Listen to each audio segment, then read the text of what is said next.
I've just seen the Superman costume up close and it looks absolutely amazing. Can you tell us about what it felt like to put that on for the first time on the first day of shooting? The first time I put it on, it wasn't for first day of shooting. It was, after all the concept had been finished and all the practice, and we were trying out different lengths of cape and different S-shield sizes and different details on and different materials. The first time I tried it on, I realized there was something very special about it. It had an almost physical energy, like a palpable force to it. And it wasn't just a projection of what Superman is from my mind onto it. It's, and I've said this before, so excuse me, but it's like two people cooking you a meal.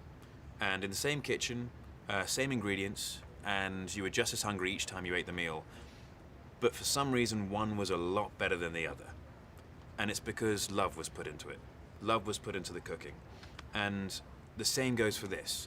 Genuine love was put into the creation of the suit, and respect for the character, and realization of the importance of the character.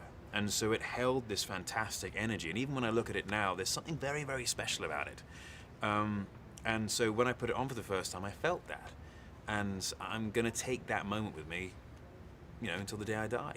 Growing up as a kid, I think in most American movies, Brits were always cast as the villains, weren't they? But now we've got Andrew Garfield, Christian Bale, and of course yourself. How proud are you to be the first British Superman, and why do you think Brits make such good superheroes? I don't think an issue should be made about British or non-American or whatever the case may be. We're all actors, and what I'm really proud of is that as a cinema-going audience, we're getting okay with that now. It's not just, oh, you're this, therefore you must play that. It's people are going, okay, you're all actors, and they're getting the idea of what actors are, and they're going to play different kind of characters. In relation to this, as soon as we find an invulnerable alien from Krypton, I think he's the right guy for the role. But for now, I happen to be the guy who fit into the director's vision, and that's all there is to it. And how excited are you to be coming to the UK next week for the premieres and for UK audiences to finally see the film? I cannot wait to bring it home. It's something it's a story which I really care about. I spent a lot of work in and really enjoyed telling. And so I'm looking forward to seeing what everyone at home thinks of it. LA has got a lot of posters emblazoned with your image, and the UK is no different. We've got double-decker buses and bus stops with your poster on. Cool. But yeah, how does that feel to sort of see yourself up there? Are you getting used to that? I'm not getting used to it, no, and I'm not too sure if I will. It's really, really cool to see it, like even just sitting here with all this stuff around. It's fun, it's really exciting, and it still gives me a smile every time I see it. I can't wait to go to the UK and see things which I recognise so much as home, with like a Man of Steel poster on it. Presumably you were a fan of Superman when you were a kid. I was, but not in the sense of comic books or watching the movies over and over again. I think just in the more societal sense, is that kids running around with a cape on, trying to beat up their brothers or sisters, being Superman. And I believe when you were still at school, Russell Crowe actually was shooting at your school. Can you tell us a bit about first meeting the screen legend that's Russell Crowe? Absolutely. He was shooting Proof of Life, doing a scene of Proof of Life at my school, and I was an extra. And one of the kids, I think his name was Merlin, was playing a character in the movie. And we were all standing there in a sort of big semicircle in between setups, staring at him.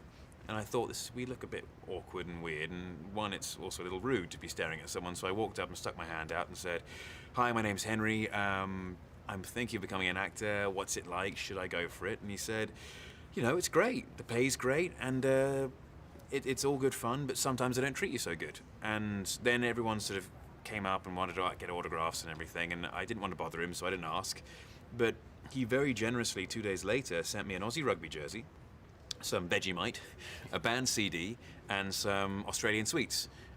The treasure of this trove was a picture of him in Gladiator, saying, "Dear Henry, a journey of 1,000 miles begins with a single step, Russell." And that had helped keep me going a lot of the time. There was, months and months and months which I would work in LA and not get a job, and then come back to the UK, work in a bar or a nightclub to try and get enough money again to afford the flights there and the accommodation here, and then fly back again without a job. And I had all the family support, and I had my agent's support. But one thing which also helped was this picture of Russell, which was the journey is 1,000 miles, and that's just the first bit. And keep on taking those steps. And at the end of that first 1,000 miles, during this, he's playing my dad. And that was one of those moments where you go, what are the chances? One of those joyous things in life, happenstance, and it just happened to be a great one. Did you remind him when you met him? I did, and he remembered me, quite remarkably. Out of however many people he must have met in the 12 years since he first met me, he remembered me.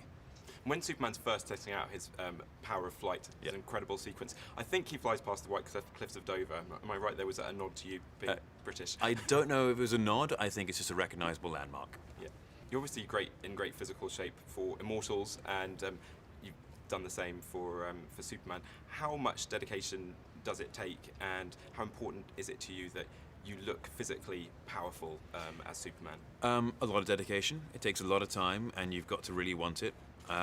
But I also had the advantage of Mark Twight and Mike Blevins from Jim Jones, who are amazing what they do. They're now very good friends of mine, and they have a genuine passion for what they do.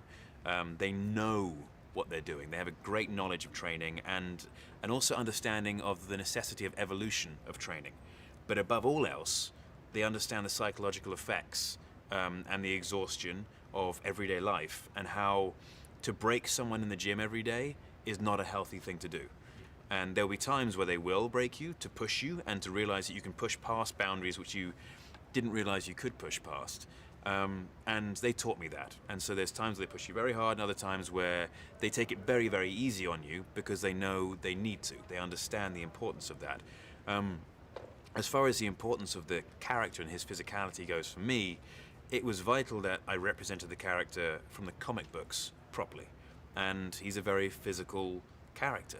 And I wanted to do justice to that. And hopefully I did. Something I've never felt before watching a superhero movie is that I really sort of empathized with the character of Clark and Kal-El and put myself in his position. How would I feel? Which is an incredible thing to pull off, I think, in a superhero movie. Oh, thank you very much. That's down to some amazing script writing and some amazing filmmaking by Zack Snyder.